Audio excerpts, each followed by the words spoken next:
Hello. Good evening to all of you. आप सभी का स्वागत है। मैं हूं देवी सिंह और मैं आपको बता दूं कि टीजीटी पीजीटी के लिए और नेट जेआरएफ के लिए हमने जो है ना एक जो है प्रैक्टिस सेट हिस्ट्री का स्टार्ट किया है। तो ये जो एलटी ग्रेड के लिए भी है, जो यूपी में वैकेंसी आने वाले हैं, और सभी जो है जो टीजीटी पीजीटी लेवल का जो जितने भी एग्जाम कंडक्ट होते हैं भारत में, वो कहीं किसी भी स्टेट के हों, वो सभी के लिए महत्वपूर्ण है। तो हमारा जो है ये हिस्ट्री में हमें जो है ना स्टार्ट करना है हिस्ट्री से। तो आपके प्रैक्टिस जो है सेट है पूरा जो है, और उसी को हम क्या करेंगे देखेंगे। तो चलो, क्वेश्चन नंबर आपका फर्स्ट है, जैसे कि प्रधान संस्कृति टीलों में, ये जो है आपका घटना चक्र का जो बुक है उसी के पूरे क्वेश्चन है, और ये सभी पीवाईक्यू है। एक चीज ये भी बता दूं, तो आप ये भी ध्यान रखिएगा, ये सभी क्या है, ये पीवाईक्यू है। ये क्या है, ये पीवाईक्यू है। तो एक ये भी रहेगा कि देखो भाई, एक्यूरेसी और ऑथेंटिसिटी का भी थोड़ा सा हम ध्यान रख ही रहे हैं। एक्यूरेसी नहीं कहेंगे, ऑथेंटिसिटी की भाई जो है क्वेश्चन जो है वो प्रॉपर पीवाईक्यू बेस्ड है। तो एक ये भी रहेगा, है ना। और बहुत आप तो जान ही रहे हैं कि सारी चीज है, मैं तो ये बोलता हूं कि आप जो है 2 बार 4 बार जो है आपका घटना चक्र लगा लीजिए, तो आपका कोई एग्जाम जो है नहीं रुकेगा। चलो, तो बेटा प्रधान संस्कृति टीलों में क्वेश्चन नंबर जो है फर्स्ट है। एक मिनट रुकेगा। क्वेश्चन नंबर फर्स्ट है आपका कि भाई प्रधान संस्कृति टीलों में कई महत्वपूर्ण पुरातत्वीय संस्कृतियां उत्तरोत्तर पाई जाती हैं। कई पुरातत्वीय संस्कृतियों का प्रदर्शन तो है, पर उनमें से केवल एक संस्कृति प्रधान होती है। केवल एक महत्वपूर्ण संस्कृति पाई जाती है। और डी है, एक प्रमुख धार्मिक स्मारक का होना अनिवार्य है। तो ध्यान से पढ़िए कि प्रधान संस्कृति टीलों में, तो इसका स्टेटमेंट क्या है, इसका आंसर ध्यान से पढ़ करके और आंसर करने का प्रयास कीजिए। फिर मैं आपको इसको एक्सप्लेन करते हुए आगे बढ़ूंगा। जैसे कि स्टेटमेंट है कि कई महत्वपूर्ण पुरातत्वीय संस्कृतियां उत्तरोत्तर पाई जाती हैं। ठीक है, कई पुरातत्वीय संस्कृतियों का प्रदर्शन तो है, पर उनमें से केवल एक संस्कृति प्रधान होती है। ध्यान रखिएगा, प्रधान संस्कृति टीलों में केवल एक महत्वपूर्ण संस्कृति पाई जाती है, एक प्रमुख धार्मिक स्मारक का होना अनिवार्य है। इसका बेटा आंसर बी है।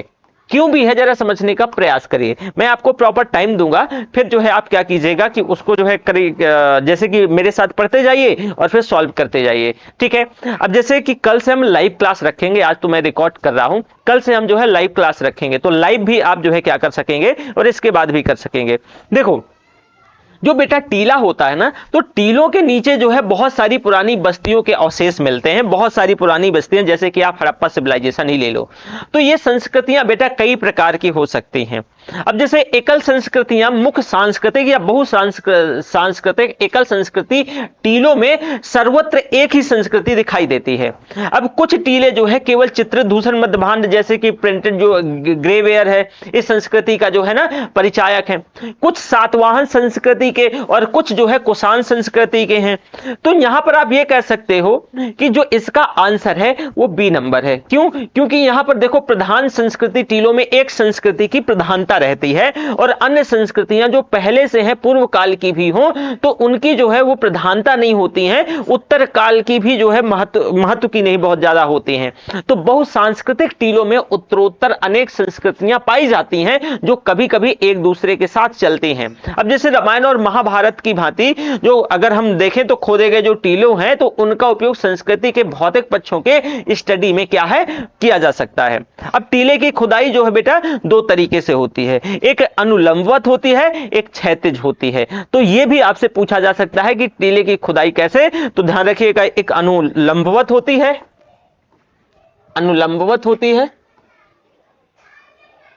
अनुलंबवत होती है, और दूसरा क्षैतिज होती है, क्षैतिज होती है। और टीले की खुदाई ऐसी नहीं होती है कि भाई जो है बाबा जी का बुलडोजर ले जाओ और खोदना शुरू कर दो। बहुत सोफिस्टिकेटेड जो है तरीके से, जैसे कुदाल और बहुत मतलब धीमे धीमे ऐसी इसको टीले की खुदाई करी जाती है। ठीक है, चलो अगला क्वेश्चन आपकी स्क्रीन पर है। निम्नलिखित में नवपाषाण युग के स्थलों में हड्डियों से बने औजार कहां पाए गए। अभी देखो, ये क्वेश्चन एक्चुअल में जो है, जो आपका जो टॉपिक है, तो इस टॉपिक के अंतर्गत जो है कुछ मेजर चीजें जो है मिलेंगी। इसके बाद हमारा जो हड़प्पा सिविलाइजेशन जो एक ऑर्डर है, तो वहां से चीजें मिलेंगी। ठीक है, क्वेश्चन है निम्नलिखित में से नवपाषाण युग के स्थलों में हड्डियों से बने औजार कहां पाए गए। हड्डियों से बने जो औजार हैं वो कहां पाए गए? तो गुफकराल, चिरांद, जो है सरुतरु, दाऊजाली, हेडिंग। नीचे दिए गए विकल्पों में से कौन सा सही है उसको आंसर करना है। ए बी सी डी, केवल ए और बी। तीसरा है बी सी और डी। चौथा है डी, सॉरी, केवल ए सी और डी। अब आंसर करिए और बताइए कि जो है इसमें से जो नौपाषाण युग के स्थलों में हड्डियों से जो बने औजार हैं वो कहां कहां पाए गए। ये बहुत इंपॉर्टेंट क्वेश्चन है और ये जो आपका क्वेश्चन है ये यूजीसी नेट जेआरएफ में जो है और उसके साथ साथ जो है कई बार ये जो है एलडी ग्रेड में क्वेश्चन पूछा गया। देखो बेटा, जब इतिहास का विभाजन होता है तो प्रागैतिहासिक काल जो है, आद्य ऐतिहासिक काल और ऐतिहासिक काल, तीन भागों में ये क्या हो जाता है, डिवाइड होता है। तीन भागों में इसको डिवाइड करते हैं। तो जो प्रागैतिहासिक काल है उसकी परिधि में जो नियोलिथिक एज है, जो नवपाषाण कालीन सभ्यताएं हैं, वो इसी के अंतर्गत जो है प्रागैतिहासिक काल में आती हैं।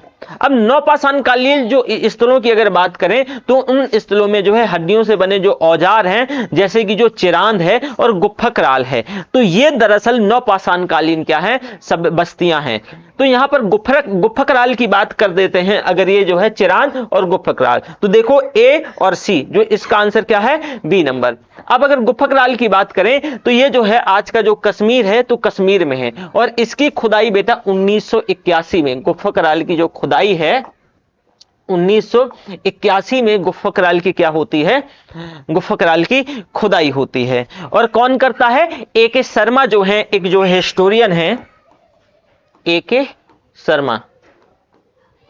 ए के शर्मा क्या है, हिस्टोरियन है, वही इसकी जो है गुफकराल की खुदाई करवाते हैं। यहां से दरअसल होता क्या है कि जो भेड़ बकरी है और अन्य जानवरों के जो है हड्डियां मिलती हैं और उन पर बने हुए औजार मिलते हैं, जैसे कि हड्डी की बनी हुई सुइयां जो है गुफकराल से ही देखने को मिलती हैं। साथ ही साथ अगर बात करें तो यहां पर जो है सुइयों के अलावा जो ट्रैप पर बनी जो है कुल्हाड़ी है, ट्रैप पत्थर पर बनी, वही बसुली जिसे छीला जाता है, खुरपी भी है, जैसे खुरपी से खोदते हैं आप, छेनी और कुदाल है, ये ध्यान रखिएगा गुफकराल से। जो चिरांद आप देख रहे हैं, चिरांद भी भाई जो है नियोलिथिक एज, नवपाषाण युग के स्थलों में से एक है। ये चिरांद आपका मध्य प्रदेश की ये मध्य गंगा घाटी स्थल में है और ये नवपाषाण कालीन स्थल जो चिरांद है ये आपका बिहार का जो आज का छपरा जिला है तो वहीं पर है, तो ये भी ध्यान रखिएगा। इसके साथ साथ और यहां पर इंपॉर्टेंट बात क्या है, थोड़ा सा ये देख लीजिए कि यहां पर जो है पॉलिशदार पत्थर की कुल्हाड़ी मिलती है चिरांद से,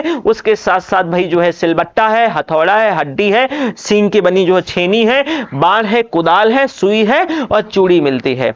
एक अगला आपकी जो साइट है जो सरुतरु, ये सारातारु भी बोलते हैं, ये जो सरुतरु है ना बेटा, ये गुवाहाटी से करीब आप दक्षिण की तरफ जाओगे ना, दक्षिण पूरब की तरफ, तो वहां से 25 से 30 किलोमीटर की दूरी पर है।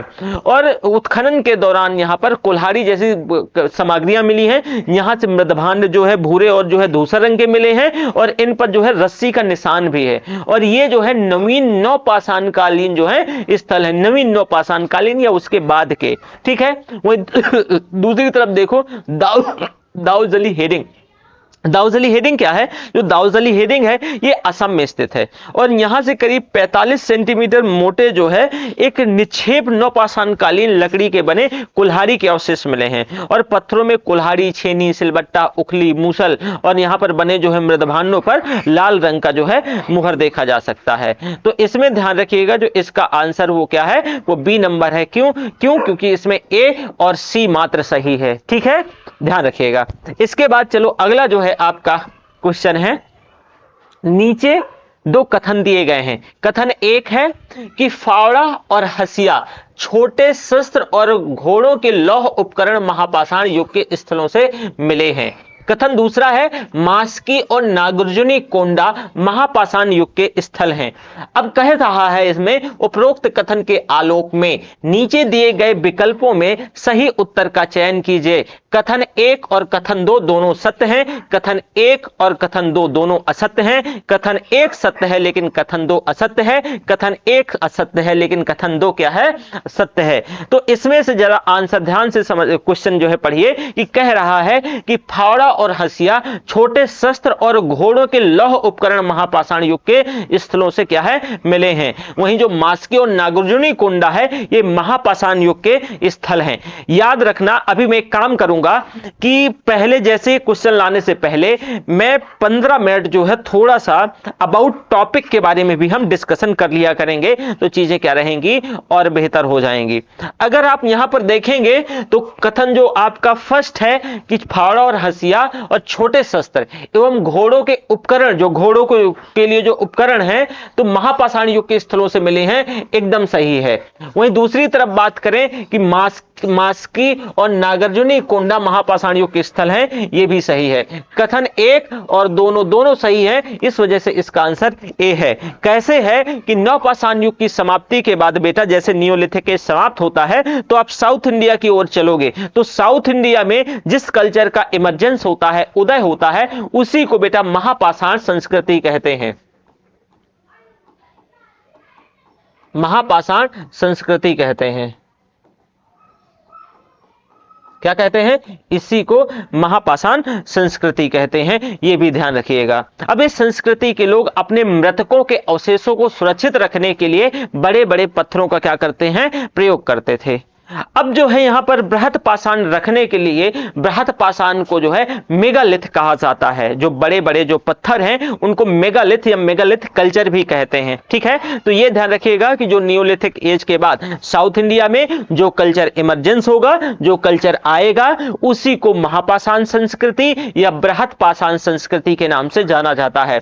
अब यहां के लोग जो है क्या करते थे, जब यहां के लोगों की मृत्यु हो जाती थी तो उनको जो है उनके अवशेषों को सुरक्षित रखने के लिए बड़े बड़े पत्थर के जो औजार होते थे उनसे ढक दिया करते थे, और इन्हीं को इसी वजह से मेगा मतलब होता है बड़ा, तो मेगालिथ, लिथ मतलब पत्थर होता है। तो इस कल्चर को, क्योंकि उसकी जो है क्या रही कि बड़े बड़े पत्थरों की यहां पर जो है, अब ये देखो कि इस कल्चर में प्रेफरेंस देखने को मिला, वरीयता देखने को मिली और ज्यादा बहुतायत रहा, तो इस वजह से इसको मेगालिथ कह दिया गया। मेगा मतलब बड़ा और पत्थर, लिथ मतलब पत्थर। ठीक है, अब ये जो है कृषि कर्म में बहुत बढ़िया से ये जो है कृषि कार्य में परिचित थे। तो आप बताओ कि कृषि के लिए सबसे जरूरी बात क्या है, क्या क्या होनी चाहिए? हंसिया और फावड़ा। अगर आप कृषि से परिचित हैं तो आपको क्या चाहिए? बेसिक चीजें क्या है कि भाई जो है आप देखो ना कि इनको हंसिया फावड़ा से जो है ना, क्यों? क्योंकि ये अनाज, चावल, जौ, चना, रागी ये सब उगा रहे थे। साथ में ये जो है आपको मैं बता दूं, ये अनाजों के साथ साथ ये जो है पालतू पशु भी रखते थे। पालतू पशुओं में गाय रखते थे, बैल रखते थे, बकरी रखते थे, घोड़े रखते थे, बैल तो तभी तो आप देखोगे कि घोड़ों के लौह उपकरण महापाषाण काल के स्थलों में जो है मिलते हैं। क्यों? घोड़े रखते हैं तो उनकी जो है नाल जैसे धसाई जाती है, लगाई जाती है, तो उनके लिए भी उपकरण है, रखते थे। ठीक है, तो यह भी ध्यान रखिएगा। साथ ही साथ अगर हम बात करें विविध प्रकार के लौह उपकरण जैसे तलवार, कटार, त्रिशूल, चपटी, कुल्हाड़ियां, फावड़े, छेनी, हंसिया, चाकू, भाला, ये सभी पाए गए, और साथ ही छोटे शस्त्र और घोड़ों के जो है लौह उपकरण भी मिले हैं। वहीं महापाषाण युग से संबंधित जो है बहुत से महापाषाणिक स्थल मिले हैं, जिसमें से कर्नाटक से मास्की है, ब्रह्मगिरी हल्लूर, और आंध्र प्रदेश से जो है नागार्जुनी कोंडा है, कदमपुर है। तो इस वजह से इसमें से दोनों स्टेटमेंट क्या है? सही है। क्यों? क्योंकि जैसे कि आप यहां पर देखोगे तो कर्नाटक से मास्की है, और ये जो है आपका मेगालिथ का ही क्या है? साइट है। वहीं नागार्जुनी कोंडा आंध्र प्रदेश में पड़ता है, और ये भी मेगालिथ का ही साइट है, और यही वजह है कि कथन 1 और कथन 2 दोनों सत्य हैं। ठीक है, तो अब ये समझ गए होंगे। चलो बहुत बढ़िया, अगला क्वेश्चन है बेटा, इनमें से ताम्रपाषाण युग का कौन सा स्थल राजस्थान में स्थित है? कहा जा रहा है कि जो चैल्कोलिथिक एज है, चैल्कोलिथिक एज का कौन सा ऐसा साइट है जो आपके राजस्थान में है? सोनगांव है, चंदौली है, एरन है, गणेश्वर है। आप जरा आंसर करिए कि ऐसा चैल्कोलिथिक एज का ऐसा कौन सी साइट है जो आपके राजस्थान से आती है? जल्दी से बेटा बताओ, इसमें से सोनगांव, एरन, चंदौली या गणेश्वर? बेटा इसका आंसर क्या है? गणेश्वर। गणेश्वर कहां है? राजस्थान में है। देखो भाई यहां पर जरा समझने का प्रयास करो। देखो पहले तो ये जानो कि कैल्कोलिथिक या चैल्कोलिथिक एज क्या है। जिस काल में तांबा और पत्थर के हथियारों का एक साथ प्रयोग किया गया, तो उस काल को हम ताम्रपाषाण, क्योंकि ताम और पाषाण यानी देखो एक साथ प्रयोग किसका किसका? तांबे का और पाषाण का, पत्थर का। तो इस काल को क्या कहा गया? ताम्रपाषाण कहा गया। क्या कहा गया? ताम्र ताम्रपाषाण कहा गया। क्या कहा गया भाई? ताम्रपाषाण काल कहा गया। तो इस काल को हम ताम्रपाषाण काल कह देते हैं या चैल्कोलिथिक कह देते हैं। अब ये काल जो है प्राक हड़प्पा जो आपका है या उत्तर हड़प्पा तक जो है ये देखने को मिलता है। इसका टाइम पीरियड जो है प्राक हड़प्पा और उत्तर हड़प्पा तक फैला है। क्योंकि भाई एक जो है हिस्टोरियन है गार्डन चाइल्ड और उनकी पुस्तक है what happened in history. Garden child की एक किताब है, गार्डन चाइल्ड की एक किताब है, ध्यान रखिएगा ये पूछा जा सकता है। चाइल्ड की किताब है कि किताब what happened in history, what happened in history, what happened in history.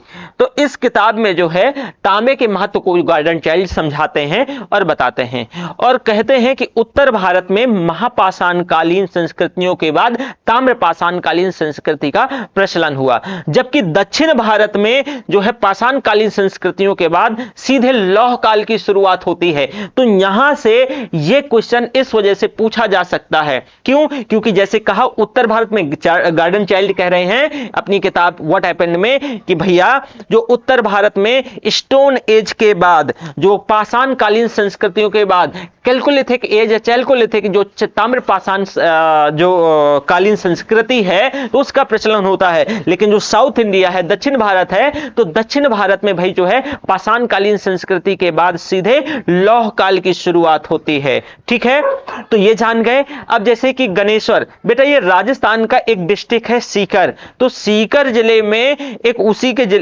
Sikar जिले के बगल से एक नदी बहती है कांतली, तो उसी के उद्गम स्थल पर है और यह सभ्यता करीब 2800 ईसा पूर्व में विकसित हुई थी। वहीं ताम्रयुगीन संस्कृतियों में सबसे पुरानी ये मानी जाती है जो गणेश्वर है, ताम्रयुगीन जो कल्चर है उसमें सबसे पुराना है और इसीलिए इसे ताम्रयुगीन संस्कृतियों की जननी भी कह देते हैं। कई बार आपसे यह भी पूछा जा सकता है कि ताम्रयुगीन संस्कृति की जननी किस स्थल को कहा जाता है? तो गणेश्वर को कहा जाता है। गणेश्वर को क्यों कहा जाता है? क्योंकि ताम्रपाषाण काल की यह सबसे पहली या सबसे पूर्व क्या है? कल्चर है। इसी वजह से इसको जननी कह देते हैं ताम्रपाषाण काल के कल्चर को। इसके प्रमुख स्थलों में अगर हम बात करें तो जैसे आहार है, गिलुंद है, मरमी है, बालाथल है, ये भाई जो है गणेश्वर के प्रमुख क्या हैं? साइट हैं। और इनका उत्खनन जो है 1977 में जो है आरसी अग्रवाल और विजय कुमार ने किया था। कौन? आरसी अग्रवाल और विजय कुमार। तो ये भी ध्यान रखिएगा, पूछा जा सकता है। आरसी अग्रवाल और विजय कुमार। ठीक है, इसके बाद अगली अब देख लो और भी साइट है सोनगांव। सोनगांव आपने सुना होगा, ये भी ताम्रपाषाण कालीन स्थल है और ये जो है आपके जोरवे संस्कृति के अंतर्गत आता है। जो है सोनगांव है। सोनगांव दरअसल ये पुणे में पड़ता है और जो पुणे में जो सोनगांव है, इमामगांव, चंदौली नामक जो है एक और साइट है जो कि जोरवे कल्चर के अंतर्गत आती है। तो ये चंदौली है और इमामगांव। ठीक है, तो ये भी ध्यान रखिएगा, जो है इनामगांव है।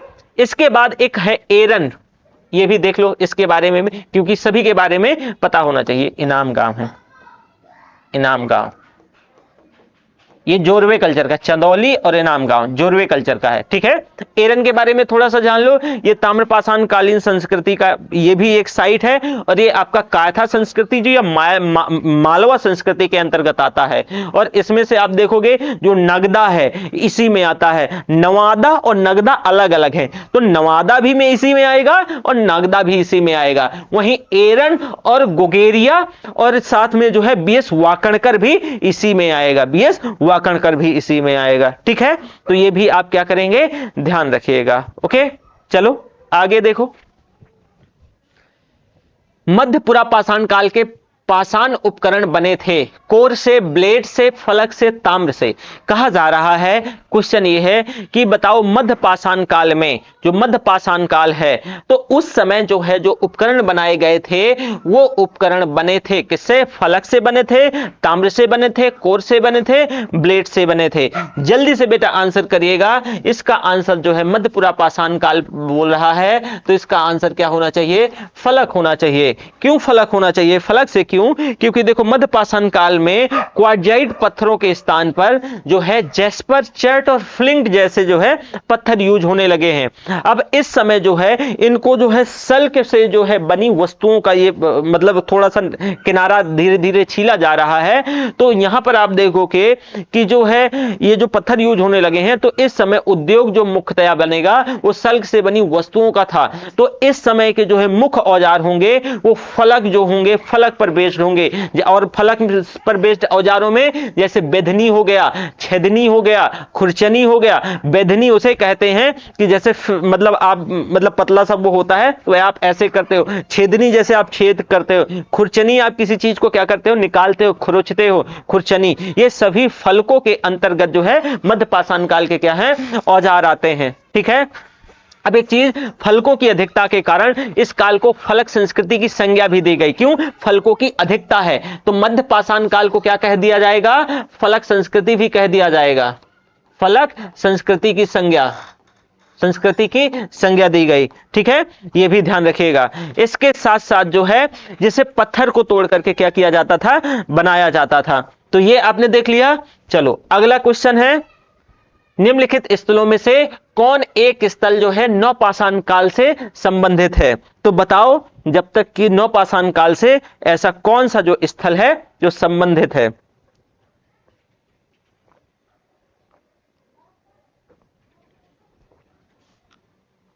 अपने सीसीडी जाते होंगे और उसके साथ साथ मैकडी वगैरह जाते होंगे, तो जो कॉफी है ना वहां इस गिलास से ठीक आधी 300 रुपए की मिलती है और शायद इतनी टेस्टी नहीं होती है, पर मुझे मिल गई है और ठीक ठाक टेस्टी है और फ्री में मिल गई है और बहुत टेस्टी है।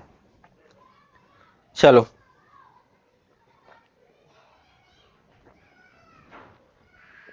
आंसर करो।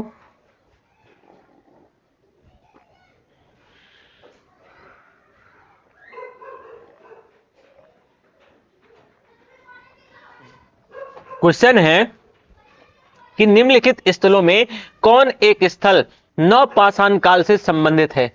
नियोलिथिक क्या है? नवपाषाण काल से संबंधित है। पैसरा, सेनुआर, बाघोर, सराय नहर राय।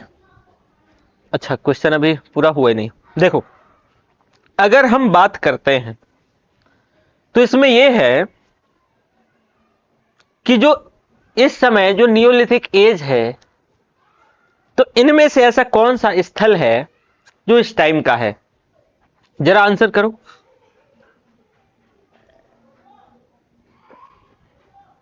सेनुआर। निम्नलिखित स्थलों में से कौन सा एक स्थल नवपाषाण काल से संबंधित है? सेनुआर। कैसे? जरा देखो। देखो भाई, सबसे आ जाओ आप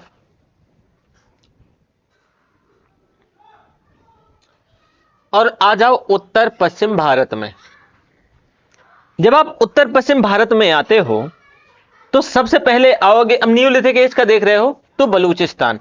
बलूचिस्तान में मेहरगढ़, किली गुल मोहम्मद, राना घुंडई, जलीलपुर, सरायखेला। ये मैं सभी जो स्थल बता रहा हूं नवपाषाण काल के स्थल बता रहा हूं, स्थल बता रहा हूं। तो सबसे पहले आ जाओ आप, जैसे कि मैंने बताया कि आपको जो है ये जो आपका साइट होगा उत्तर पश्चिम भारत। क्यों? देखो तो इसे आप कह लो उत्तर पश्चिम भारत।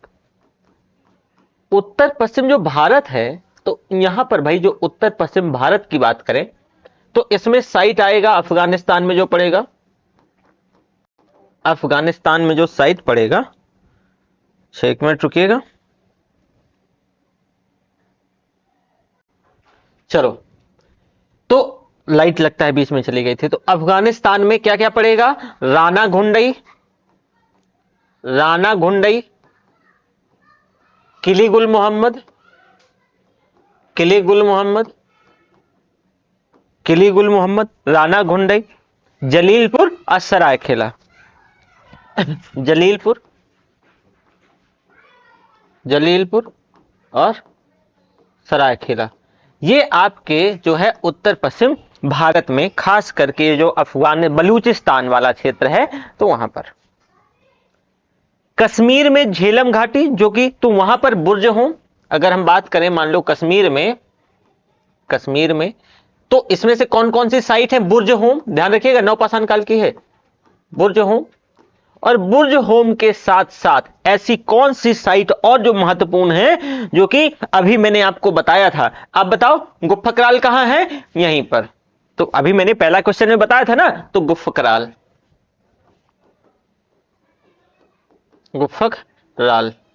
ये दोनों साइट ध्यान रखिएगा, बहुत महत्वपूर्ण है, यहां से क्वेश्चन बनता है। अगर हम उत्तर भारत में आ जाएं तो उत्तर भारत में कोलडेहवा जो कि उत्तर प्रदेश में है, महागड़ा ये भी उत्तर प्रदेश में है, और कोलडेहवा और महागड़ा ये दोनों इलाहाबाद के आसपास के क्षेत्र हैं जहां से हम आते हैं। उत्तर भारत में एक है, बिहार में पड़ता है चिरांद, और सेनुआर भी बिहार में है। अभी मैंने इसके बारे में बताया था, सेनुआर जो है ये क्या है? बिहार में है। क्या है? चिरांद और सेनुआर दोनों बिहार में है। ये नवपाषाण काल क्या है? जो है साइट है। पूर्वी भारत में अगर आप आ जाओ इधर साइड, पूर्वी भारत में, तो पूर्वी भारत में आपको पश्चिम बंगाल में जो है पांडुरजार ढेरी मिलेगा, और सरु तारू जो कि असम में मिलेगा। असम में एक और है मरकाडोला, असम में एक साइट है मरकाडोला। तो ये आपके पूर्वी भारत में, ऐसे याद रखोगे तो थोड़ी सी आसानी रहेगी। अब अगर आप प्रायद्वीपीय भारत में आ जाओ तो प्रायद्वीपीय भारत में आपको ब्रह्मगिरी हल्लूर,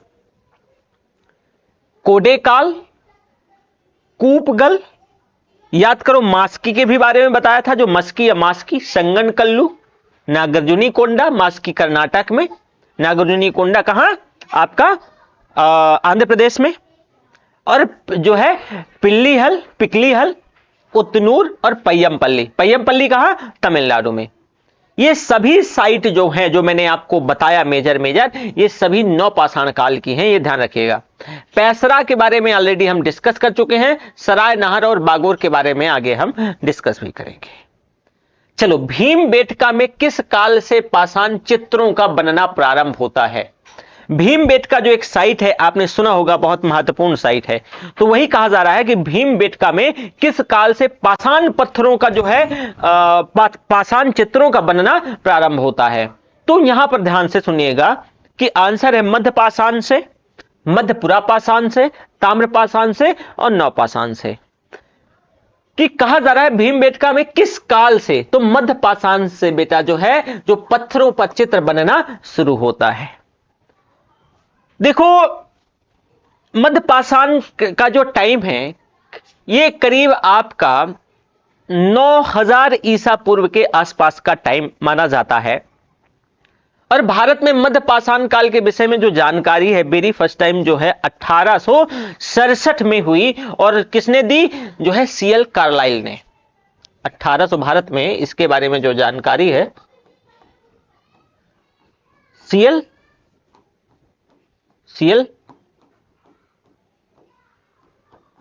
कार्लाइल ने इसकी जानकारी सबसे पहले देते हैं।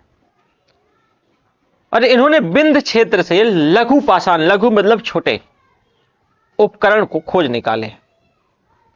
इनके पुरास्थल की अगर बात करें तो राजस्थान, गुजरात, आपका उत्तर प्रदेश, पश्चिम बंगाल, महाराष्ट्र, आंध्र प्रदेश, कर्नाटका, मध्य प्रदेश, ये सब जगह से मिलते हैं। मध्य प्रदेश में पंचगढ़ी के पास जो है मध्य पाषाण युग में 2 शैलाश्रय, शैल मतलब पत्थर और आश्रय, जहां तो यहां पर 2 शैलाश्रय मिलते हैं जहां पर पत्थरों पे चित्र उकेरे गए हैं, जिनका नाम क्या है? जम्बू द्वीप और डोथोरी द्वीप। तो मध्य प्रदेश जो है, मध्य प्रदेश के जो भीमबेटका से जो प्राप्त पाषाण चित्र हैं, वो शैल चित्र जो है दरअसल वो किसके? मध्य पाषाण युग के ही है माने जाते हैं। तो ये आपसे क्वेश्चन पूछा जा सकता है, ध्यान रखिएगा, बहुत इंपॉर्टेंट है। ये सभी पीवाईक्यू क्वेश्चन है, तो जान ही रहे हैं। निम्न पुरा स्थल में कौन सा महाराष्ट्र में नहीं है? नेवासा है, दायमाबाद है, महेश्वर और इनाम गांव। इनाम गांव भी है, बताओ कौन सा नहीं है। इसका तो आंसर हमने आपको फिलहाल बता दिया। चलो फिर भी आप बताओ कि भाई देखो, इनाम गांव अभी मैंने आपको बताया था, दायमाबाद भी शायद नहीं बताया तो आगे बता दूंगा, लेकिन दायमाबाद भी, नेवासा, ये सभी महाराष्ट्र में है। महेश्वर महाराष्ट्र में नहीं है। महेश्वर कहां है? मध्य प्रदेश का एक डिस्ट्रिक्ट है, खरगोन डिस्ट्रिक्ट। एमपी का जो महेश्वर है ना, तो एमपी का एक डिस्ट्रिक्ट है खरगोन, खरगोन डिस्ट्रिक्ट। तो ये जो खरगोन डिस्ट्रिक्ट है ना, तो महेश्वर जो है, इसी खरगोन डिस्ट्रिक्ट में ये महेश्वर साइट पड़ती है। अब ये जो है एक ऐतिहासिक नगर और प्रसिद्ध पर्यटन स्थल है, ये भी बता दूं। और नर्मदा नदी के किनारे पर ये है, जो नर्मदा नदी है तो उसी के किनारे पर है। महेश्वर को जो है आप आगे चल के देखोगे कि महिष्मती नाम से भी जाना जाता था, ये वही महेश्वर है, महिष्मती। और मूवी देखी होगी कौन सी, जो है याद करो, एक मूवी थी ना बाहुबली, तो उसमें महिष्मती की चर्चा मिलती है। तो इस महेश्वर को महिष्मती नाम से भी जाना जाता है। अब प्राचीन टाइम पे ये शहर जो है होलकर राज्य की जो है राजधानी हुआ करता था। और महेश्वर का जो है हिंदू धार्मिक ग्रंथों जैसे कि महाभारत है, रामायण है, तो दोनों जगह महेश्वर का क्या है, उल्लेख मिलता है। ठीक है, चलो। निम्नलिखित में से किसने उत्तर प्रदेश में प्रथम नौपाषाण उपकरण प्राप्त किया? यूपी में कौन है ऐसा जो है कि मार्टिमर व्हीलर, ले मसूरिये, रॉबर्ट बुशफ्रूट, जीआर शर्मा?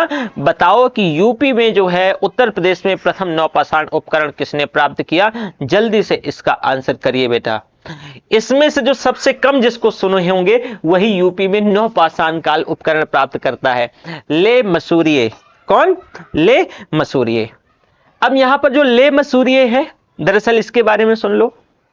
नौपाषाण या जो नियोलिथिक, पहले तो ये बता ही चुका हूं ऑलरेडी, लेकिन फिर भी जो नियोलिथिक शब्द है, इसका प्रयोग सबसे पहले एक हिस्टोरियन है जॉन लोबाक, इन्होंने ही 1865 में एक इनकी पुस्तक है, इनकी किताब है प्री हिस्टोरिक टाइम्स, तो उसी में सबसे पहले ये शब्द जो है नियोलिथिक एज आता है 1865 में। यानी जॉन लुबॉक ने, थोड़ा थोड़ा लिख भी देते हैं, 1865 में अपनी पुस्तक pre historic times, pre historic times, pre historic times, मतलब जॉन लोबाक ने 1865 में अपनी पुस्तक प्री हिस्टोरिक टाइम्स में ये जो नियोलिथिक एज शब्द का, नियोलिथिक एज शब्द का जो है यूज किया, प्रयोग किया, ये ध्यान रखिएगा। विश्व के संदर्भ में अगर बात करें तो नौपाषाण युग जो है 9000 बीसी के आसपास से शुरू होता है। कब? जो है वैश्विक परिदृश्य में। लेकिन बेटा भारत में इसकी शुरुआत ठीक 2000 साल बाद, यानी करीब जो है 7000 साल ईसा पूर्व में हुई। 1860 ईस्वी में ले मसूरिये इस काल का प्रथम प्रस्तर जो है उपकरण उत्तर प्रदेश की टोंस नदी घाटी में प्राप्त किया। ध्यान रखिएगा, कब? 1860 में। कौन? ले मसूरिये। कहां पर? टोंस नदी घाटी पे, टोंस नदी घाटी, ध्यान रखिएगा, टोंस नदी घाटी में। बहुत बढ़िया, जिंदाबाद, जबरदस्त है ना। चलो बहुत बढ़िया है। 30 मई 1863 को रॉबर्ट बुशफ्रूट ने मद्रास के पास स्थित पल्लवरम से किस पुरापाषाणिक परंपरा के उपकरण खोजे थे? यानी 30 मई 1863 को किसने? रॉबर्ट बुशफ्रूट ने। कहां पर? मद्रास में। मद्रास में कहां? पल्लवरम है। तो वहां पर किस पुरापाषाणिक जो है परंपरा के उपकरण खोजे गए? ब्लेड ब्यूरिन परंपरा, ब्लेड फ्लेक स्क्रेपर परंपरा, हैंडेक्स क्लीवर परंपरा, माइक्रोलिथ परंपरा। वहां से क्या मिलता है? कुल्हाड़ी। एक हिंट देता हूं, फिर आंसर करने का प्रयास कीजिएगा कि आखिर रॉबर्ट बुशफ्रूट ने कौन से जो है परंपरा के उपकरण खोजे। चलो हिंट तो ऑलरेडी दे चुका था मैं, हैंडेक्स क्लीवर परंपरा के। अब बात यह है, जैसे इसमें ऑलरेडी लिखा है कि 30 मई 1863 को रॉबर्ट बुशफोर्ड ने मद्रास के पास जो है पल्वरम है, वहां से जो है हेंड्रिक्स क्लीवर परंपरा के पुरापाषाणिक उपकरणों को खोजा और जनवरी 1864 ईस्वी में फिर से पल्वरम में कई उपकरण मिलते हैं। वहां पर जो है हस्तकुठार संस्कृति को मतलब हस्तकुठार वो मिलते हैं, उपकरण मिलते हैं, और इस कल्चर को मद्रास संस्कृति या मद्रास उद्योग भी फिर जो है कहा गया। तो ये भी ध्यान रखिएगा। चलो आगे देखो। भारत में सर्वप्रथम पूर्व पाषाण कालीन उपकरण रॉबर्ट बुशफोर्ड को मिला था, अभी वही है, उसी का क्वेश्चन। कब मिला था बेटा? 1863 में। कहां? पल्वरम में। यह कहां पड़ता है? मद्रास में। अभी अभी उसी का रिपीटेंस है ना। चलो ये तो जान गए, कोई दिक्कत नहीं है। अगला 1863 में रॉबर्ट बुशफोर्ड को हस्त कुठार मिला था। कहां? वही देखो अगेन, बदरमबुरई, अतिरापक्कम, पल्वरम, संगनकल्लू। कहां पे बेटा मिला था? पल्वरम में। देखो ये क्वेश्चन एकदम रिपीटेड टाइप है। चलो, मध्य पाषाणिक पुरा स्थल दमदमा। कहां? दमदमा। इस यहां पर के पशुओं की हड्डियों का अध्ययन किसके द्वारा किया गया? मतलब एक मध्य पाषाणिक साइट है दमदमा, तो वहां पर जो है पशुओं की हड्डियों के कुछ क्या मिलते हैं? उपकरण मिलते हैं, हड्डियों के उपकरण मिलते हैं। तो उनका जो स्टडी है, तो ये बताओ कहां किया, मतलब जो है उनका स्टडी कौन किया? जल्दी से आंसर करने का प्रयास कीजिए। इसमें से है के.एन. प्रसाद और पी यादगिरी, डी.आर. शाह और ए.के. शर्मा, शांतनु और पंकज गोयल, पी.के. थॉमस और पी.पी. जोगेलेकर। देखो एक चीज और बता दूं, अभी हमारी जो है सीटेट के लिए जो आपकी जीएस वाला पोर्शन है, यानी ह्यूमैनिटीज का, जैसे हिस्ट्री, जियोग्राफी और पॉलिटी, पेपर 2 के लिए क्लास चल रही है, पेपर 2 के लिए, तो आप उसको भी कर सकते हैं। चलो वापस से आओ। तो पी.के. थॉमस और पी.पी. जोगलेकर, इसमें कहा गया है कि भाई जो दमदमा के पशुओं की जो है हड्डियों का स्टडी किसके द्वारा किया गया? पी.के. थॉमस और पी.पी. जोगलेकर के द्वारा। कैसे? देखो जरा समझो। मध्य पाषाणिक स्थल दमदमा ये गंगा घाटी, मध्य गंगा घाटी के क्षेत्र में, और ये आपका जो प्रतापगढ़, उत्तर प्रदेश का डिस्ट्रिक्ट है प्रतापगढ़, और ये वही प्रतापगढ़ राजा भैया वाला प्रतापगढ़ फेमस है। राजा भैया मुझे लगता है प्रतापगढ़ से भी ज्यादा फेमस है, आजकल तो और ही फेमस हुए पड़े हैं, क्योंकि उनका जो है मसला तलाक वाला चल रहा है। तो अभी नया नया उन पे एक एफआईआर रजिस्टर्ड हुआ है, याद होगा, उनकी बीवी ने जो है एक एफआईआर परसों के दिन रजिस्टर्ड करवाया है। तो ये वही प्रतापगढ़ है जो राजा भैया और प्रतापगढ़ मतलब राजा भैया मतलब प्रतापगढ़। ठीक है। और खैर डरते तो हम भी हैं उनसे, अब पता चले ये बता दिए हैं हम कि अभी अभी वो चर्चा में है और बीवी जो है एफआईआर रजिस्टर्ड करवाई है, पता चले कि, क्योंकि किस्से कहानी तो उनके बारे में खैर बहुत है, खैर छोड़िए। तो मध्य पाषाणिक स्थल जो दमदमा है, तो ये उत्तर प्रदेश के प्रतापगढ़ जिले में है। अब दमदमा का जो उत्खनन है ना बेटा, 1982 से 1987 के मध्य, ये इसमें टाइम लगता है करीब 5 सालों का। तो एक प्रोफेसर साहब हैं जी.आर. शर्मा, तो वही लीड करते हैं, और उन्हीं के लीडरशिप में यहां पर क्या किया जाता है? स्टडी किया जाता है। यहां पर जो पाषाणोपकरण हैं और पशुओं की हड्डी और जो सींग है, तो यहां के पशुओं के हड्डियों का अध्ययन पी.के. थॉमस और पी.पी. जोगेलकर किया। तो ध्यान रखिएगा, अब यहां पर पी.के. थॉमस और पी.पी. जोगेलकर क्या कर रहे हैं? ये पशुओं के जो हड्डियों का उपकरणों के स्टडी कर रहे हैं। लेकिन यहां पर मैंने क्या बताया, जो उत्खनन है दमदमा का, ये क्वेश्चन यहां तो आप इससे कंफ्यूज मत कीजिएगा। तो जब जो उत्खनन है दमदमा का, वो कौन करेगा? 1982 से 1987 के बीच प्रोफेसर जी.आर. शर्मा। और बहुत बच्चे यहां से कंफ्यूज हो जाते हैं, तो ये ध्यान रखिएगा। ओके, अगर जब पशुओं के हड्डियों के उपकरणों की स्टडी की बात करी जाएगी, तो पी.के. थॉमस और पी.के. जोगलेकर के द्वारा करी जाएगी। लेकिन जब यह बात कही जाएगी इस साइट का उत्खनन किसने करवाया, तो प्रोफेसर जी.आर. शर्मा जी ने। चलो, झील के किनारे स्थित प्रारंभिक कृषि स्थल हैं। तो झील के किनारे अब चिरांद, लहुरादेव, महादहा, मेहरगढ़। जब झील पे बात आती है तो एक जो है वरुण आनंद है, उनकी एक बड़ी शानदार कविता है झील को लेकर के, तो वो मैं हालांकि सुना दूंगा, लेकिन पहले देखो कि झील के किनारे स्थित प्रारंभिक कृषि स्थल हैं। तो प्रारंभिक, तो बताओ चिरांद है, चिरांद कहां है बताओ, मेहरगढ़ कहां है बताओ, महादहा कहां है, लहुरादेव कहां है। जल्दी से बताओ कि जो झील के किनारे हैं वो कहां पर हैं, कौन से जो है स्थित प्रारंभिक कृषि स्थल हैं। जल्दी से बताओ बेटा, चिरांद होगा, मेहरगढ़ होगा, महादहा होगा, लहुरादेव, लहुरादेव होगा। क्या है सबसे प्रारंभिक, लहुरादेव है। तो कहां, संत कबीर नगर। ये कहां पड़ता है, उत्तर प्रदेश में। उत्तर प्रदेश में ही देखो, यहीं से सब कुछ चलता है। उत्तर प्रदेश अगर यहां से नहीं चल रहा होता तो आपके माननीय मुख्य प्रधानमंत्री मोदी जी को जरूरत नहीं थी उत्तर प्रदेश आने की, ठीक है। वो कहीं और से भी चुनाव लड़ सकते थे, पर बताया कि देश की जो गाड़ी का जो हैंडल है, जो स्टीयरिंग है, वो उत्तर प्रदेश से ही क्या होती है, चलती है। तो उत्तर प्रदेश के संत कबीर नगर जिले में झील के किनारे एक साइट है लहुरादेव। यहां से भारतीय उपमहाद्वीप में जो है कृषि के किए जाने के प्राचीनतम साक्ष्य यहीं से मिलते हैं।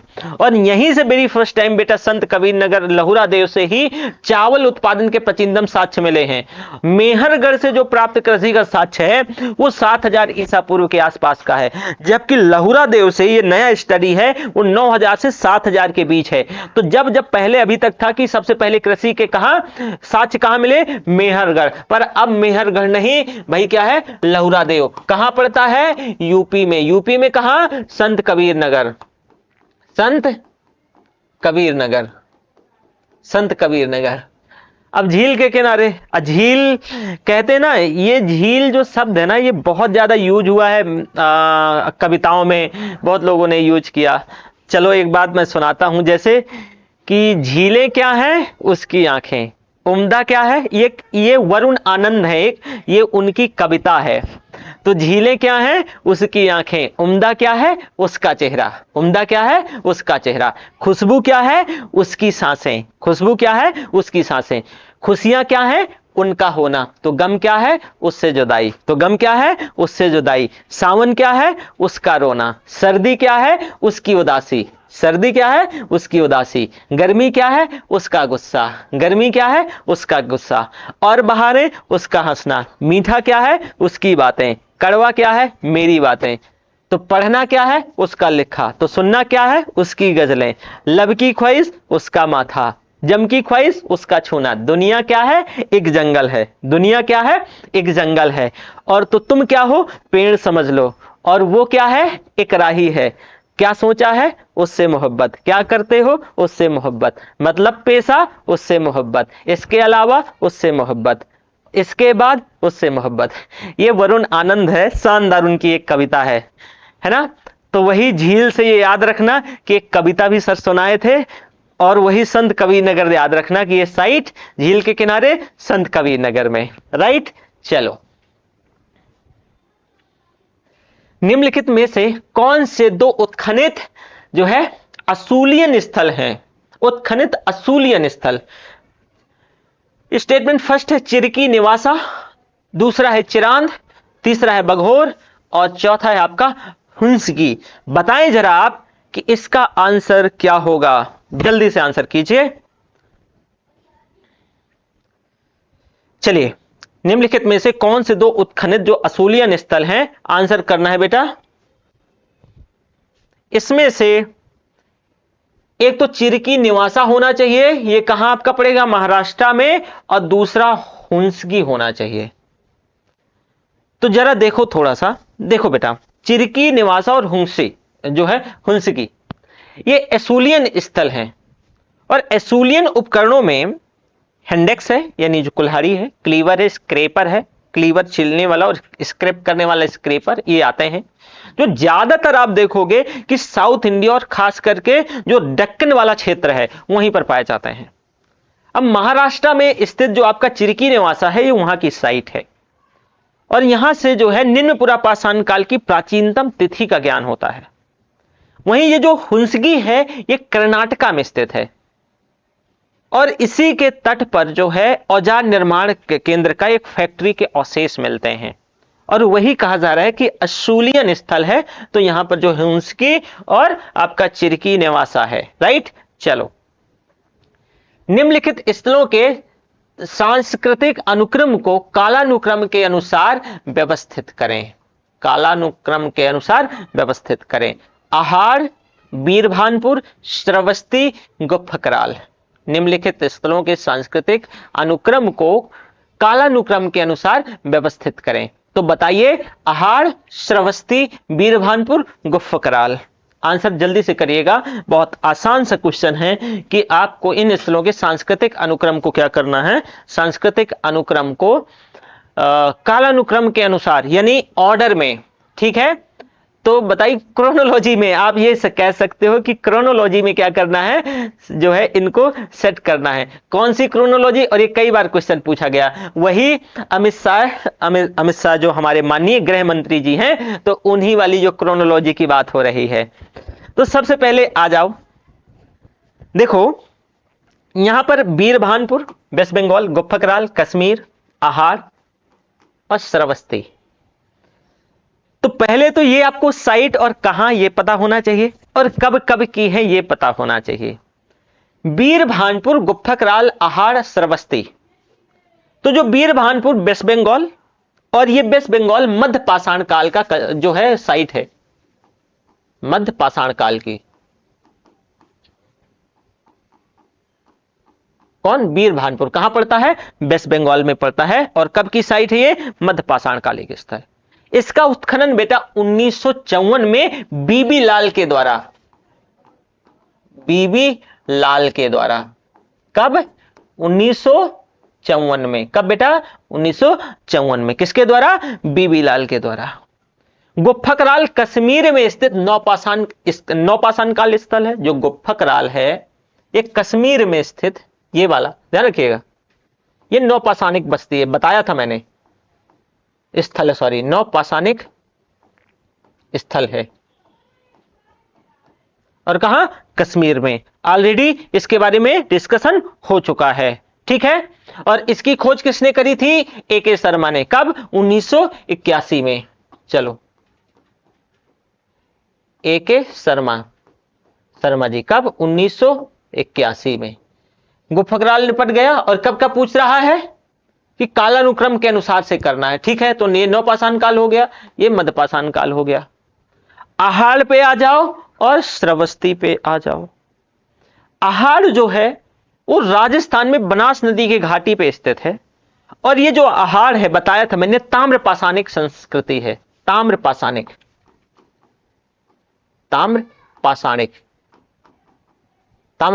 संस्कृति है। क्या है बेटा? ताम्रपाषाणिक संस्कृति है। इसका उत्खनन वेरी फर्स्ट टाइम 1953 में ए.के. शर्मा ने किया था। किसने बेटा? 1953 में किसने? ए.के. शर्मा जी ने इसका उत्खनन किया था। अब बात आती है क्या है? श्रावस्ती। श्रावस्ती के बारे में जान रहे होंगे कि यह महाजनपद रहा और महाजनपद काल और बुद्ध काल का एक महत्वपूर्ण जो है ये नगर माना जाता था। कोसल जो है महाजनपद की जो है क्या थी? राजधानी थी। तो इस तरीके से देखोगे तो इसका जो आंसर है, अब बताओ कि क्या होगा सबसे पहले। तो सबसे पहले आ जाओ मध्यपाषाण काल, भाई यही होगा ना। एक ऑर्डर करना है तो सबसे पुराना मध्यपाषाण काल हुआ। फिर आ जाओ नौपाषाण काल, भाई इसके बाद नौपाषाण काल होगा उसकी साइड, क्योंकि उसका टाइम क्या है जो है मध्यपाषाण काल का, तो भारत के संदर्भ में आप बोलोगे 7000 साल, 7000 BC के आसपास। इसके बाद आ जाएगा आपका नौपाषाण काल, यानी 5000 या उससे नीचे के बाद। तो ठीक है, पहले आपका दूसरा हो गया, फिर चौथा हो गया, ठीक है। फिर इसके बाद ताम्रपाषाण काल आएगा, देखो ये, और फिर इसके बाद लास्ट में श्रावस्ती। तो देखो ए नंबर इसका स्टेटमेंट क्या हो जाएगा? ए। ये ऑर्डर है कौन सा? अमित शाह जी वाला। क्रोनोलॉजी को जरा समझो। निम्नलिखित में से किस संस्कृति में मृतक के निचले पैर को दफनाने से पूर्व काट दिया जाता था? कोई मर जाता था तो उसके निचले पैर को दफनाने से पहले क्या कर दिया जाता था? काट दिया जाता था। तो ऐसा कौन से कल्चर का क्या था ट्रेडिशन था, आप मुझे बताइए। और ऐसा क्यों रहा होगा, कभी बताइए कि क्या वजह रही होगी कि भाई मृतक का जो पैर है काट दिए जाते थे। क्या ऐसा तो नहीं था कि जो कब्र खोदने वाले हैं वो थक जाते थे, कुछ ऐसा रहा हो? बताइएगा, इसका आंसर कीजिएगा। देखो जोरवे, इसका पहले आंसर देख लो कि इसका आंसर है, पहले मैं बोल दूं कि भाई इसमें से ऐसा कौन से कल्चर में था, जोरवे में, नौपाषाण संस्कृति में, कायथा में और चित्रित धूषण मध्यभान संस्कृति में। मैं आपको बता दूं नौपाषाण काल में तो नहीं था, कायथा में भी नहीं था। आप यहां पर दोनों में देखो, अब दोनों में देखोगे तो जोरवे संस्कृति है। अब जोरवे कैसी है, ताम्रपाषाणिक कल्चर है, कायथा भी है ताम्रपाषाणिक। तो जोरवे कल्चर में मृतक जो होता था तो निचला पैर को दफनाने से पहले काट दिया जाता था। और जोरवे कल्चर का विस्तार आप देखोगे तो आज का जो है पश्चिमी महाराष्ट्र से लेकर के और उधर दायमाबाद, जोरवे, नेवासा, इनाम गांव, चंदौली, बहाल, प्रकाश, ये बहुत दूर तक जो है जोरवे कल्चर बहुत दूर तक फैला था। जोरवे कल्चर दरअसल ग्रामीण था और इसकी कई बस्तियां थी, दायमाबाद, इनाम गांव। एक चीज और ध्यान रखिएगा, इनाम गांव नगरीय अवस्था में पहुंच गई थी और इनाम गांव से एक वृत्ताकार झोपड़ी के साक्ष्य भी मिलते हैं। इसमें मुझे एक आंसर चाहिए आपसे, आंसर मुझे यह चाहिए इसके अंतर्गत कि आपको बताना है कि भैया क्या वजह रही होगी कि मृतक के जो निचले पैर हैं, पैर निचले पैर हैं, वो काट दिए जाते थे। अरे कोई तो वजह रही होगी, तो जी हां बताना है। चलो बहुत बढ़िया, शानदार, जबरदस्त, जिंदाबाद। निम्नलिखित मानव समूह में से कौन एक सबसे बुद्धिमान प्रकार माना जाता है? निम्नलिखित मानव समूह में से कौन एक सबसे बुद्धिमान प्रकार माना जाता है? होमो हैबिलिस, होमो इरेक्टस, होमो इरगास्टर, होमो निएंडरथैलेंसिस। कहा जा रहा है मानव समूह में से कौन एक सबसे बुद्धिमान प्रकार का मानव है, सबसे ज्यादा बुद्धिमान। तो बताओ इसमें से जो है सबसे ज्यादा बुद्धिमान क्या कौन होगा? होमो हैबिलिस तो नहीं यही होगा, ठीक है। इरेक्टर अभी एक खड़ा हो रहा है। होमो इरगास्टर ये भी नहीं होगा। होमो निएंडरथैलेंसिस बिल्कुल सही। इसका आंसर क्या हो जाएगा? डी। कैसे? देखो, होमो निएंडरथैलेंसिस को सामान्यतया हम मध्य पुरापाषाण काल का मानव कहते हैं। जो मध्य पुरापाषाण काल में जो मानव है वो होमो निएंडरथैलेंसिस है, मध्य पुरापाषाण काल का। ध्यान रखिएगा, ये ऐसे भी पूछा जा सकता है, पाषाण काल के मानव को क्या कहते हैं? होमो निएंडरथैलेंसिस कहते हैं। अब देखो यहां पर अगर बुद्धिमत्ता की बात करें तो होमो निएंडरथैलेंसिस मानव ने ही सबसे पहले अग्नि का व्यापक तौर से प्रयोग किया और यही जो होमो निएंडरथैलेंसिस है ये मृतकों का अंतिम संस्कार करने वाला पहला मानव है। अब ये जानने लगा है, ये क्रियाकर्म में इसका विश्वास आ रहा है, दिमाग चला रहा है, बुद्धिमान है। क्यों? क्रियाकर्म कर रहा है ना, तभी तो क्रियाकर्म कर रहा है। अब मृतकों का अंतिम संस्कार करेगा तो अब ये से दिमाग चला रहा है, मतलब दिमाग है। निएंडरथैलेंसिस मानव ने तन ढकने के लिए चमड़े से बने कपड़ों का भी प्रयोग शुरू किया। लेकिन वहीं होमो इरेक्टस को बात करोगे तो यह निम्न पुरापाषाण काल का मानव है। तो यह निम्न पुरापाषाण काल का है, तो अब बताओ इससे पहले का है कि नहीं? तो ऑब्वियस है कि अगर हम बात करें, एक सिंपल सा उदाहरण ले लो और इसके बाद जैसे कि दोनों ये हैबिलिस उससे भी पहले का है और इस गास्टर। देखो अगर हम आज की बात करें कि देखो आज जैसे कि टेक्नोलॉजी से बहुत सारे बच्चे जो बच्चे क्या कह रहे हैं कि बूढ़े जो है एजिंग प्रॉब्लम से ग्रसित, टेक्नोलॉजी के एजिंग अवस्था से।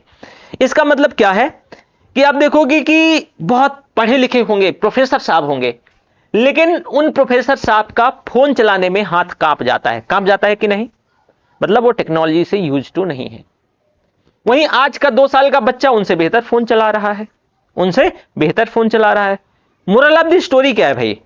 यहां पर मोरल ऑफ द स्टोरी ये है बच्चा जो निकल के आ रही है कि जैसे जैसे जनरेशन का डेवलपमेंट होता जाएगा, जैसे जनरेशन बढ़ती जाएंगी तो उनकी बुद्धिमत्ता, क्षमता बेहतर होती जाएगी।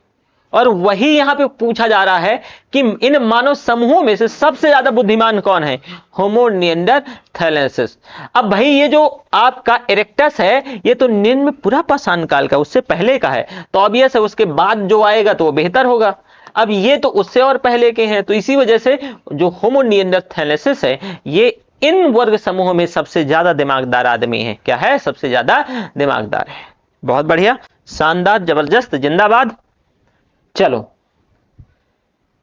मुच्छतल चिंतामणि गवि, ध्यान से सुनिएगा, मुच्छतल चिंतामणि गवि एक पुरातात्विक गुफा स्थल का संबंध निम्न में से है। निम्न पुरापाषाण संस्कृति, मध्य पुरापाषाण संस्कृति, उच्च पुरापाषाण संस्कृति, मध्य पाषाण संस्कृति। आंसर करना है कि बताइए इसमें से। चलो, इसका आंसर क्या है? उच्च पुरापाषाण संस्कृति, उच्च पुरापाषाण संस्कृति। मुच्छतल चिंतामणि गवि पुरातात्विक गुफा स्थल आज का जो आंध्र प्रदेश है तो यहीं पर स्थित है और ये उच्च पुरापाषाण कालीन साइट है। यहीं से हड्डी और सींग से बने औजार सबसे ज्यादा मिलते हैं। आंध्र प्रदेश के अन्य जो है उच्च पुरापाषाणिक जो स्थल है, रेनीगुंटा सुना होगा, बेट मचैला, ये भी आंध्र प्रदेश में ही है, बेट मचैला, बेमुला, ये इस बेमुला साइट है, रोहित बेमुला से इसका कोई लेना देना नहीं है। करनूल,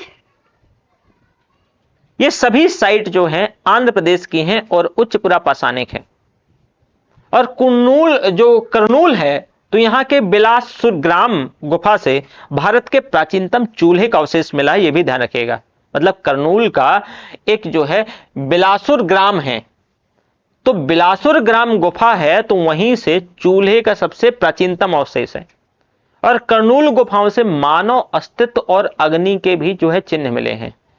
तो क्वेश्चन यहां पर यही है कि भाई जो है मुच्छतल चिंतामणि गवि, ये जो पूरा स्थल है, ध्यान रखिएगा, बड़ा है बहुत, ये किसका है? उच्च पुरापाषाण काल का। और बताया मैंने कि ये कहां है, तो ये भी आप ध्यान रखिएगा, बहुत महत्वपूर्ण है। ठीक है, तो ध्यान रखिएगा। चलो आगे, अगला है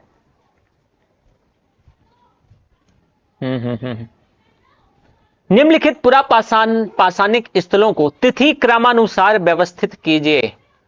निम्नलिखित पुरापाषाणिक स्थलों को तिथि क्रमानुसार व्यवस्थित कीजिए। ज्वालापुरम, अतिरापक्कम, ज्वालापुरम 9, ईसामपुर, अतिरापक्कम, जलालपुर और दीना। कह रहा है पुरापाषाण कालीन स्थलों की तिथि को व्यवस्थित क्रम में, ध्यान से सुनो, पुरापाषाण कालीन स्थलों को तिथि क्रम में। कितना डीप क्वेश्चन पूछा गया है और कह रहा है व्यवस्थित कीजिए। तो सबसे पहले आप जहां तक सुने होंगे अतिरापक्कम को, जलालपुर और दीना को।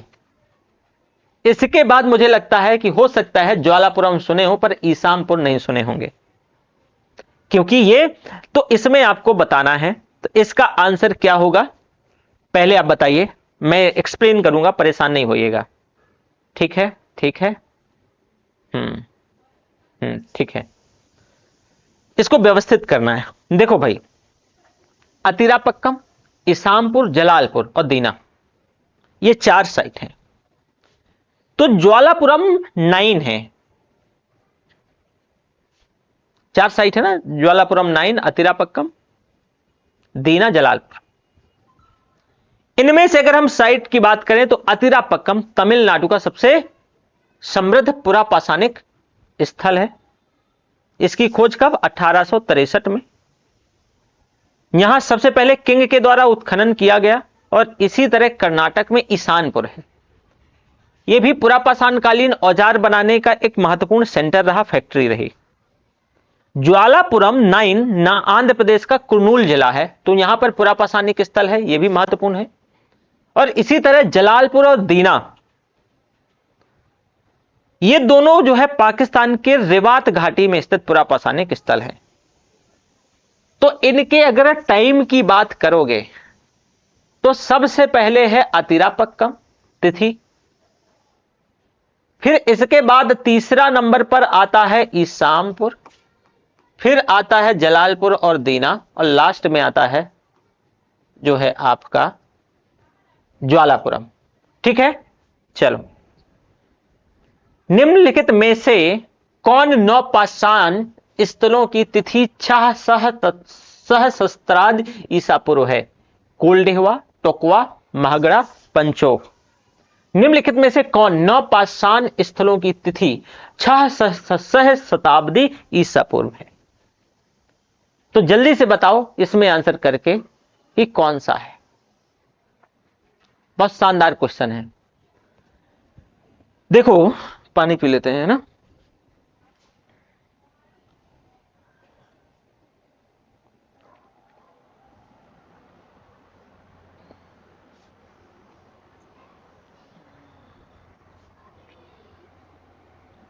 चलो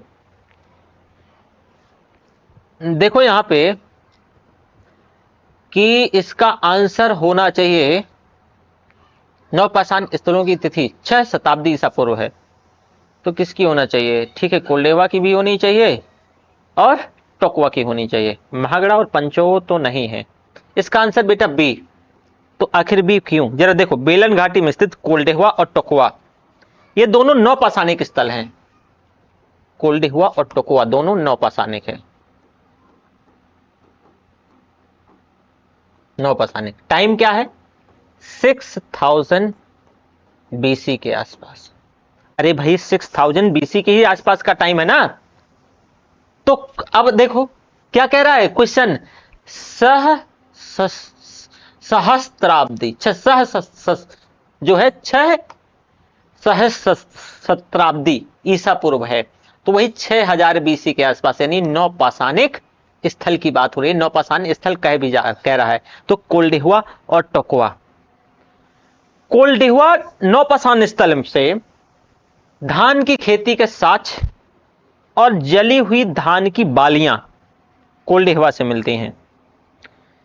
यहां के लोग जो हैं चावल की जंगली और कृत्रिम प्रजाति दोनों से परिचित थे। यहां के लोग जंगली प्रजाति से भी और जो है उसके बाद की प्रजाति कृत्रिम प्रजाति से भी परिचित थे, जो कि 6000 ईसा पूर्व के साक्ष्य हैं। वहीं मिर्जापुर में बेलन और अदवा नदी के संगम तट पर अदवा जो है आपका टोकवा, ये भी 6000 ईसा पूर्व के कृषि के साक्ष्य प्रकाश में आए हैं। तो इस वजह से कोल्डेहवा और टोकवा आपके नवपाषाणिक स्थल हैं, महागड़ा और पंचोह नहीं है। तो आंसर इस वजह से आपका बी नंबर हो जाएगा। निम्नलिखित में से कौन सा मानव प्रकार निम्न पुरापाषाण संस्कृति से जुड़ा है? जल्दी से आंसर करो कि निम्न में से कौन सा मानव प्रकार निम्न पुरापाषाण संस्कृति से जुड़ा है? होमो हैबिलिस, होमो इरेक्टस, ग्रीमाल्डी, होमो निएंडरथैलेसिस। किससे जुड़ा है भाई? पुरापाषाण संस्कृति से। अब मैंने आपको इससे पहले इसी से संबंधित एक क्वेश्चन बताया था, और इसी से एक संबंधित मैं यहां पर एक ऑप्शन दूंगा ई, और इसमें इस ऑप्शन के अंतर्गत मैं आपको बताऊंगा किसमें से ए एंड बी। अब आंसर करेंगे तो कुछ ज्यादा सही रहेगा, क्योंकि निम्नलिखित में से कौन सा मानव प्रकार निम्न पुरापाषाण संस्कृति से जुड़ा है? तो पुरापाषाण संस्कृति से तो होमो इरेक्टस और होमो हैबिलिस। याद होगा मैंने आपको पहले बताया भी था, जब कब इससे पहले एक क्वेश्चन आया था। होमो इरेक्टस और होमो हैबिलिस इनका संबंध जो है, यानी होमो इरेक्टस और होमो हैबिलिस, ठीक है, इनका अगर आप संबंध देखेंगे तो निम्न जो है पुरापाषाण काल से है। इसी तरह होमो निएंडरथैलेसिस, निएंडरथल, ये मध्य पुरापाषाण काल से है, और होमो सैपियंस मानव का संबंध उच्च पुरापाषाण काल से है, ज्यादा दिमागदार वाला है, ठीक है, तो उसका उच्च पुरापाषाण काल से है। होमो इरेक्टस प्राचीनतम द्विपद मानव है, इरेक्ट होने लगा है, पैरों में द्विपद खड़ा होने लगा है, यह सीधा चलने वाला जो है कपि मानव था, और अग्नि के आविष्कार का श्रेय दरअसल होमो इरेक्टस को ही जाता है। खड़ा होने लगा है, पत्थर वत्थर मारेगा, अग्नि जला लेगा। मृतकों का अंतिम संस्कार करने वाला प्रथम जो मानव है होमो निएंडरथालेंसिस था, जो कि बताया था निएंडरथल, जबकि पहला आधुनिक और प्रज्ञ मानव होमो सेपियंस को माना गया है। तो इसमें जो आयोग ने जब संशोधित करके अपनी जो है इसको मतलब आंसर की जारी करी, तो होमो हैबिलिस माना और होमो इरेक्टस माना। तो इसका आंसर इस वजह से ए और बी है। चलो, मध्य पाषाण कालीन उपकरणों के निर्माण से निम्न तकनीकों से कौन सी पद्धति प्रयोग में नहीं ली जाती थी? मध्य पाषाण कालीन उपकरणों के निर्माण में निम्न तकनीकों से कौन सी पद्धति प्रयोग में नहीं ली जाती थी? दबाव तकनीकी, प्लूटिंग तकनीकी, घात प्रतिघात तकनीकी, घर्षण तकनीकी। जल्दी से बताइए और इसका आंसर करने का प्रयास कीजिए कि इसका आंसर क्या होगा।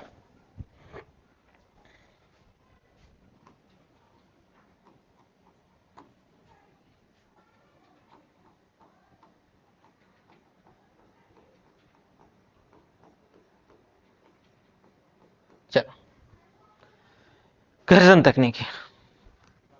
मध्य पाषाणकालीन उपकरण के निर्माण में प्लूटिंग तकनीकी, घात प्रतिघात तकनीकी और दबाव तकनीकी, इसका प्रयोग किया जाता था। इस काल में घर्षण तकनीकी का प्रयोग उपकरण निर्माण में नहीं किया जाता था। मध्य पाषाण काल के उपकरण पुरा पाषाण काल की तुलना में छोटे होने के कारण लघु पाषाण उपकरण कहे जाते थे और इन उपकरणों का निर्माण सामान्यतया समानांतर फलक वाले जो छोटे ब्लेडों पर क्वार्टजाइट, चट और जो है चेल्सिडोनी, जो चेस्पर, अगेट जैसे सिलिका पत्थरों से होता था।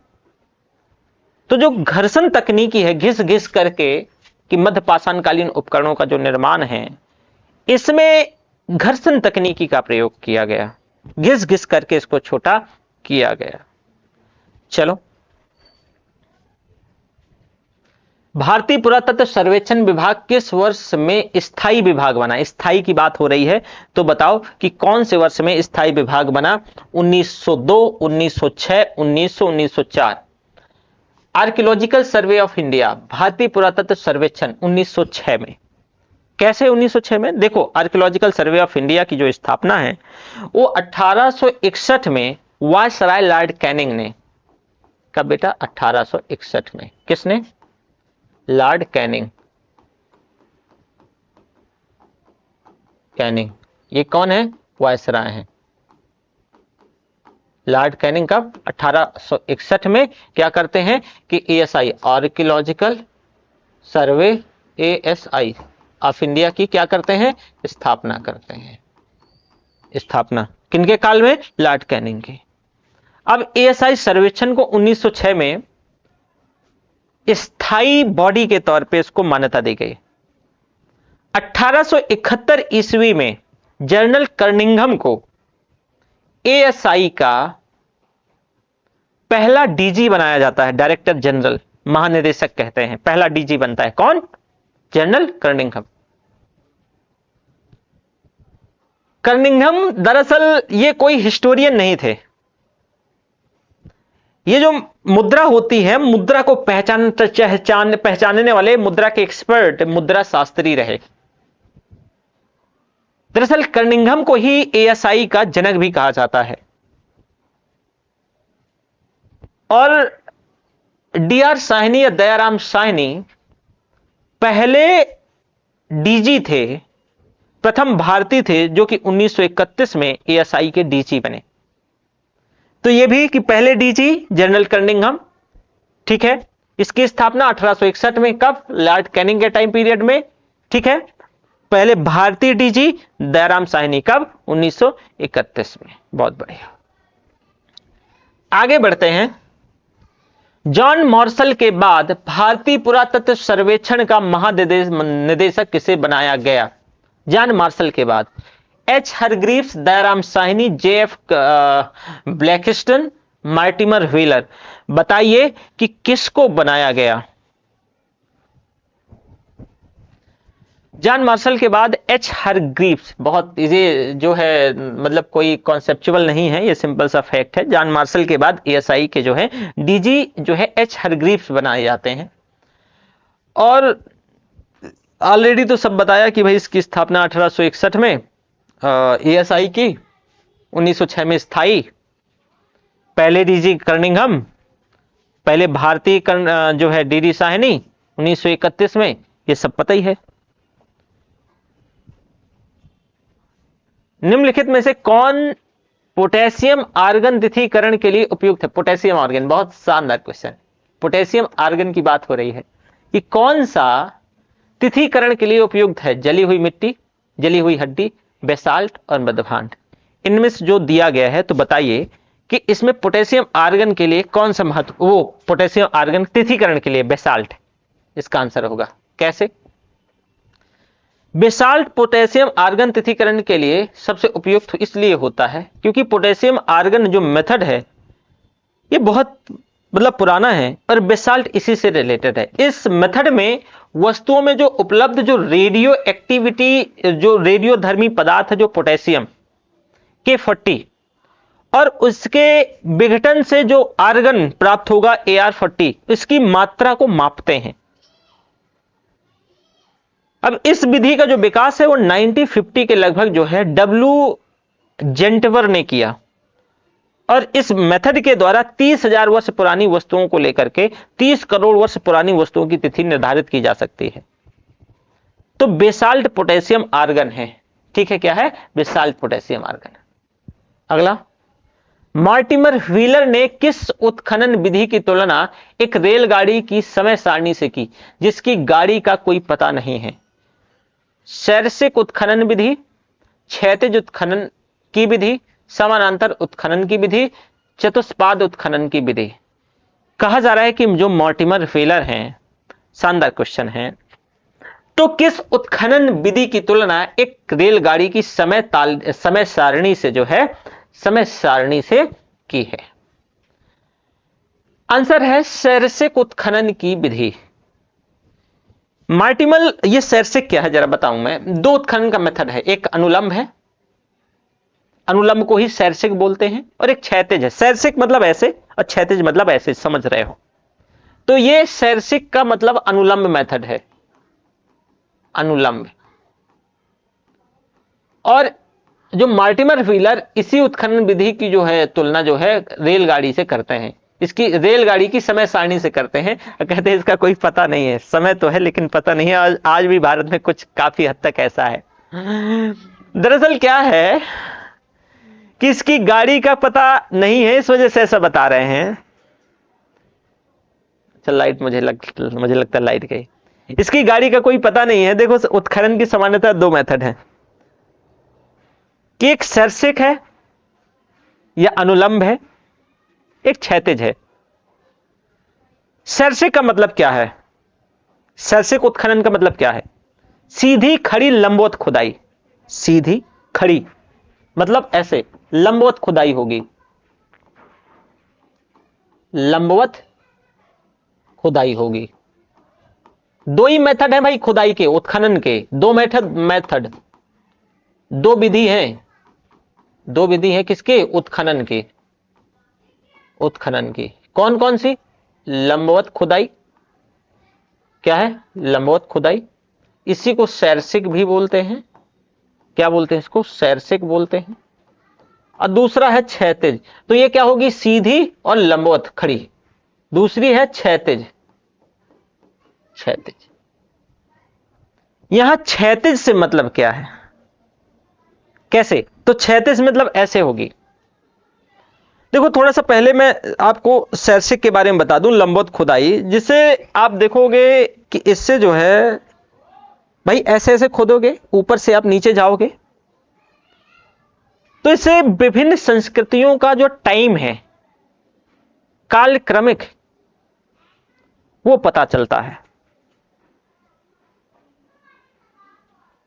क्षैतिज खुदाई का मतलब क्या है? कि सारे टीले की जो उसके बृहद भाग की खुदाई करना, और इस तरह की खुदाई से उस स्थल के काल विशेष की संस्कृति का पूर्ण आभास पा सकते हैं। यही दोनों में है। अंतर है। क्या?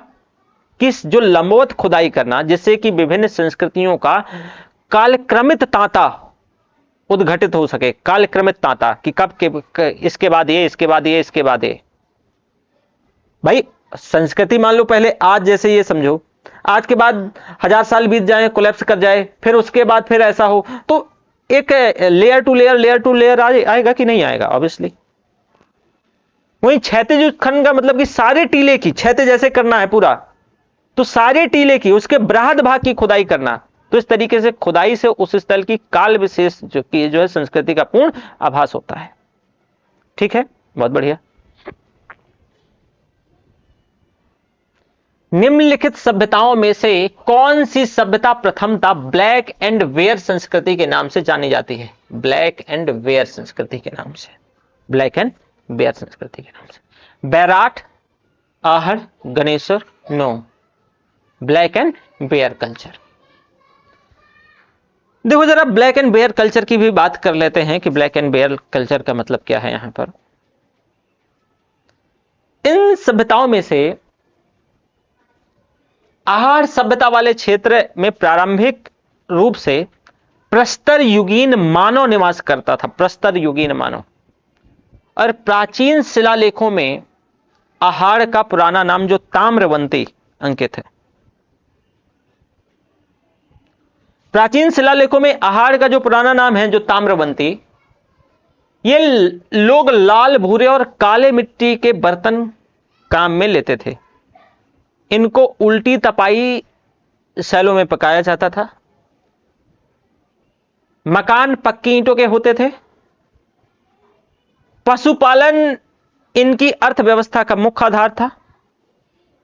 और इस सभ्यता को दूसरे शब्दों में ब्लैक एंड बेयर कल्चर के नाम से भी जाना जाता है, ब्लैक एंड बेयर कल्चर के नाम से। ठीक है। मानव जीवन में किस पाषाण युग को क्रांति कहा गया? मानव जीवन में किस पाषाण युग को क्रांति कहा गया? मध्य पाषाण काल, नवपाषाण काल, उच्च पुरापाषाण काल, इनमें से कोई नहीं। ध्यान से आंसर कीजिएगा और आंसर यहीं पे मिल जाएगा। क्रांति मतलब मेजर चेंजेस। क्रांति का तात्पर्य यहां मेजर चेंजेस से है। तो मेजर चेंजेस कहां पे आएगा? नवपाषाण में आएगा, मध्य पाषाण में, उच्च पुरापाषाण काल में, इनमें से कोई नहीं। नियोलिथिक एज में, नवपाषाण काल में। नवपाषाण क्रांति विश्व मानव की पहली क्रांति है। और नवपाषाण युग में मानव ने कृषि काम करना शुरू कर दिया है। कृषि कर्म में सभ्यता के लिए ये क्या करेगा? पशुपालन और पशुचारण करना सीख लेगा। उसमें से पत्थर से और तेज हथियार बना लेगा, नदी में बांध बना लेगा, सिंचाई व्यवस्था बेहतर कर लेगा, तो खेती होने लगेगी। खेती होने लगेगी तो ये जो है तांबे और कांस को गला करके औजार बनाएगा, व्यापार सेंटर बनाएगा। भाई इंडस्ट्री होगी तो नगर का निर्माण करेगा। उससे क्या है, ये जो है गांव के कल्चर से सभ्यता में निवास, यानी संस्कृति से सभ्यता में निवास कर जाएगा। तो इस वजह से आप मेजर चेंजेस देखोगे। तो इसी वजह से नवपाषाण को हम जो है पहली क्रांति, मानव जीवन में पहली क्रांति कह देते हैं। चलो, पत्थर उपकरण तकनीकी अस्यूलियन किस वन मानुष प्रजाति द्वारा विकसित की गई? अस्यूलियन, अभी मैंने आपको बताया था अस्यूलियन के बारे में। तो कहा जा रहा है कि किस वन मानुष के द्वारा यह क्या की गई? विकसित करी गई। वेरी फर्स्ट टाइम मानव क्या है, धीरे धीरे ये क्या है, द्विपदी होने लगेगा। तो बताओ इसमें से आंसर होमोसेपियंस नहीं, ये आज का मानव है, होएगा ही नहीं। होमो हैबिलिस नहीं भैया, होमो जॉर्जिकस नहीं, तो इसका आंसर क्या हो जाएगा? होमो इरेक्टस। होमो इरेक्टस के औजारों में डाइवर्सिटी के साथ साथ ये काफी परिष्कर है। ये द्विधारी हस्त कुठार और तेज धार वाला काटने वाली जो है आरी बना रहा है। ओल्ड वाई तकनीकी से बने जो है अनगढ़ औजारों की तुलना में इरेक्टस के द्वारा काफी परिष्कृत थे। और इस मानव को अस्यूलियन तकनीकी का मानव भी कहा गया, यही वजह है। तो हम क्या करेंगे कि कल से और क्वेश्चन की संख्या बढ़ा देंगे, कोशिश करेंगे कि डेली 50 क्वेश्चन करेंगे, 50 क्वेश्चन। कितने? 50 क्वेश्चन। तो आज 30 क्वेश्चन हुए हैं, इतना ही रखते हैं, मिलते हैं आपसे जल्दी। थैंक यू, बाय बाय, फिर मिलेंगे आपसे।